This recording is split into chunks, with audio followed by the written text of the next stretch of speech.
the key. So you think you guys got a lot in common? In some aspects, yeah, we do. How are you guys different? Terence Crawford is taking no chances ahead of his September fight with Canelo Alvarez. To ensure he's fully prepared, Crawford has enlisted the help of the first man to defeat Canelo in the ring. With a significant weight difference to manage, Crawford has started his training camp early to get used to the weight, although he plans a short break mid-year.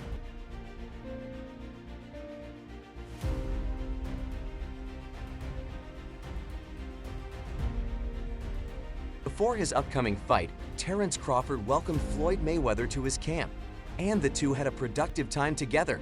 Most of their work focused on Crawford's defense, with Mayweather teaching him the shoulder roll, footwork, and body feints. When Mayweather fought Canelo Alvarez, Canelo was just 23, while Mayweather was in his mid-30s. Yet his defense was so flawless that Canelo couldn't land a single punch in 12 rounds. Mayweather has trained many top fighters over the years, including Ryan Garcia, Devin Haney, and Gervonta Davis.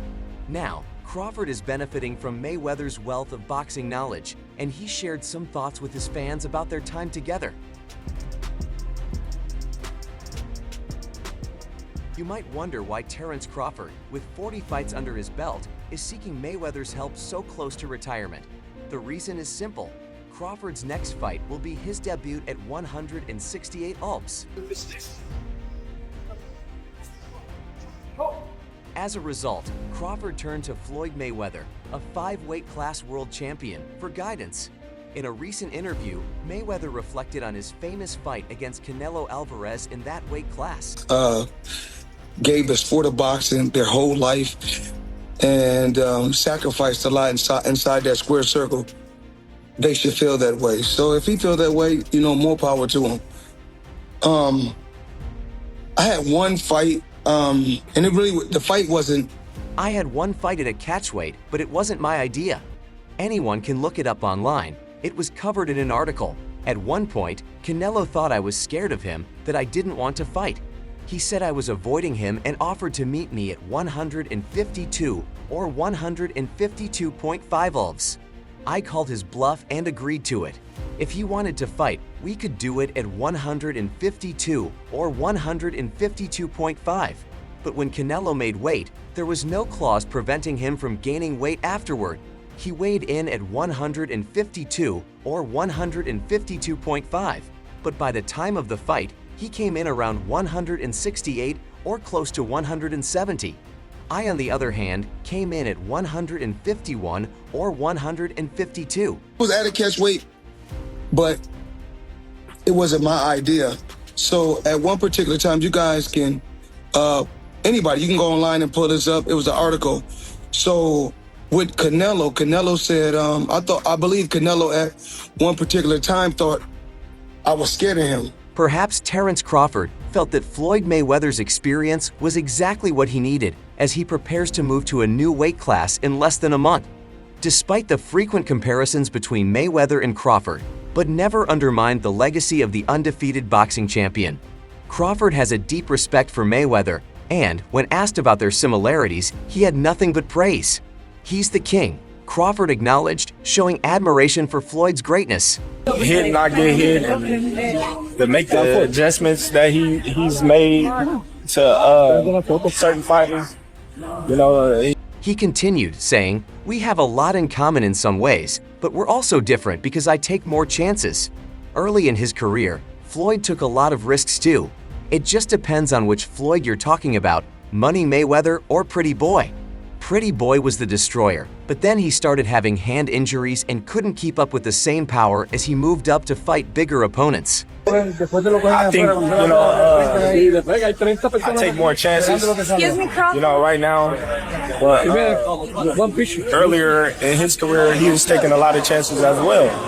So, as Crawford mentioned, they have a lot in common, but boxing fans often compare the two to determine who's the better fighter. One news source even predicted Crawford as the likely winner in a potential matchup. However, when it comes to pure boxing ability, it's tough to find anyone who delivered more sweet science masterclasses than Floyd Mayweather Jr. Mayweather's crisp jab, precision, timing, and counterpunching ability allowed him to dismantle a long list of opponents, doing so across 2 versions of himself. Depends on which Floyd Mayweather you talk about. Do you talk about money or do you talk about Pretty Boy? Because Pretty Boy was the seek and destroy. As Crawford pointed out, Pretty Boy Floyd was the more aggressive boxer, taking the fight to his opponents, while Money Mayweather later relied on brilliant boxing to outsmart them. Regardless of the style you prefer, both versions of Floyd contributed to his legendary status. Comparatively, boxing fans are still in awe of what Crawford did to Spence in his last fight. And a reach from the left hooks again. And the lightning hand speed extraordinary. Left hook drops him. And then he hit his head off the home mass here at the MGM. Whether it was his power jab that repeatedly pierced Spence's guard or the timing of his counter punches, Crawford showcased supreme boxing skills that were nothing new, but never before seen in such a dominant fashion against a fighter of Spence's caliber. When it comes to pure boxing ability, Mayweather is the gold standard, but Crawford's style is different, yet just as effective and explosive in its own right. So how would their boxing styles match up if Crawford faced Mayweather in his prime? Who would establish the jab first? Who would land the more effective counters? With so many ways this could unfold, it might be best to call this category a draw. How many times have we seen Mayweather lure his opponents to the center of the ring, where he would analyze their movements and then devise a blueprint to break them down? Mayweather's ring IQ, combined with his hit and not get hit mantra, helped him stay undefeated as a 5-division world champion and eventually led him to the Hall of Fame. Crawford, crowned undisputed at junior welterweight and now welterweight, has also demonstrated high ring IQ throughout his career. While Mayweather was known for his hand speed, particularly in counterpunching, Crawford's sharp angles and quick delivery give him the edge in speed. Of Mayweather's 50 wins, 27 were by knockout, compared to Crawford's 40 wins, with 31 coming by knockout, and he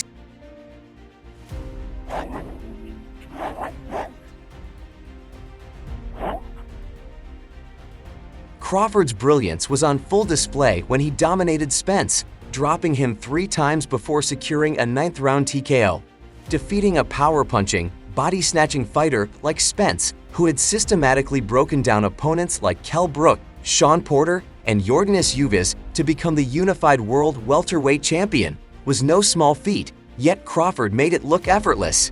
His power played a key role in that. Mayweather, on the other hand, mastered the art of defensive boxing, using the Philly shell to absorb punches with his arm while his free hand picked his shots. It was counterpunching at its finest.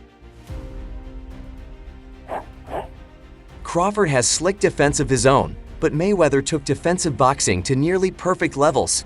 So how would a fight between a prime Crawford and a prime Mayweather play out, and who would win? After a tense first round of both fighters feeling each other out, Crawford would likely be the more active, busier fighter early on, landing shots even if many are absorbed by Mayweather's shoulder and elbow. As the fight progresses into the middle rounds, Mayweather's style would take over, using jabs to pepper Crawford and start banking rounds. Look at this, it's unbelievable. The young boxing fans that are watching Floyd Mayweather, you're seeing one of the greatest defensive fighter of all time. I mean, that's how strong. He's nowhere and then he's nowhere. You think you... And again, it's not just hand... Despite Mayweather's defensive mastery, Crawford's relentless pressure and firepower could potentially break through, landing enough to hurt the legend at times. With his whiplashing punches and high volume, Crawford's aggressive style might earn him enough credit from the judges for a points win over Mayweather's more methodical approach. Shifting away from that comparison, moving up in weight isn't as simple as it seems. To avoid repeating the mistakes of Canelo Alvarez, who struggled against Dmitry Bivol, Crawford is seeking all the help he can. Canelo's ambitious leap to light heavyweight led to a career-low 84 punches landed in a 12-round loss to Bivol, who relied on defense and precise punching to win a unanimous decision. All 3 judges scored it 115 to 113 for Bivol, while CBS Sports had it 119 to 109 in what seemed like a one-sided contest. Open to the head, the way he rolls with punches. Look at the way he makes them miss. I mean, here we go. No series of punches and nothing really landed. terrific fight for Mayweather. Oh,